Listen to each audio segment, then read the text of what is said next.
আসসালামু আলাইকুম রহমতুল্লাহি আবরকাতুহ। সকালে আমার কাছে একটি কাজ আসছিল 1977 আরএফএল এক্সপার্ট। সার্কিটটি ছিল 1977। এই সার্কিটটি ছিল এটার ভিতরে, এটা আরএফএলের একটি মডেল সার্কিটের।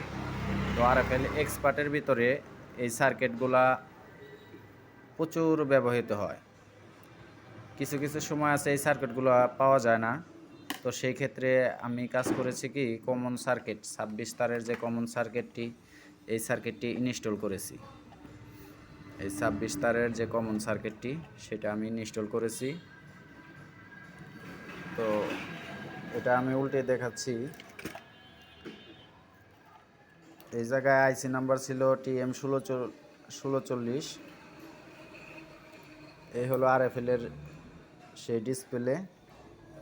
যারা টেকনিশিয়ান ভাই তারা চিনে থাকবেন। এটা হলো এই 1977 এক্সপার্টের কিপ্যাড।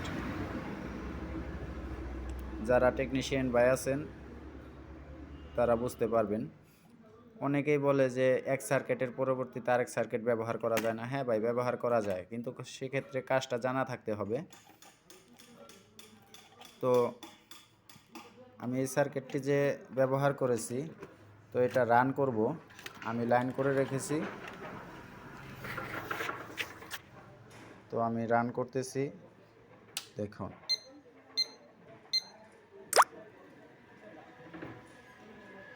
যেমন আমার এই যে কিপ্যাডের কাজ 7, 8, 9, 4, 5, 6,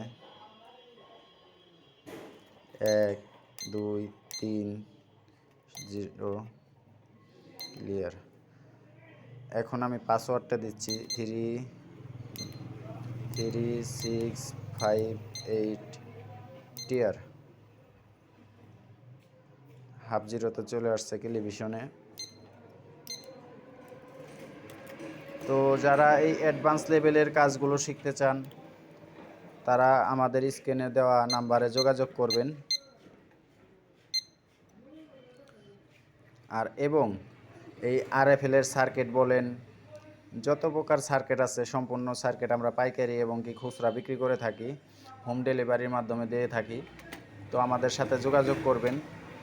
যার প্রয়োজন হবে, সার্কিট কিংবা কাজের প্রয়োজন হবে, তারা আমাদের সাথে যোগাযোগ করবেন।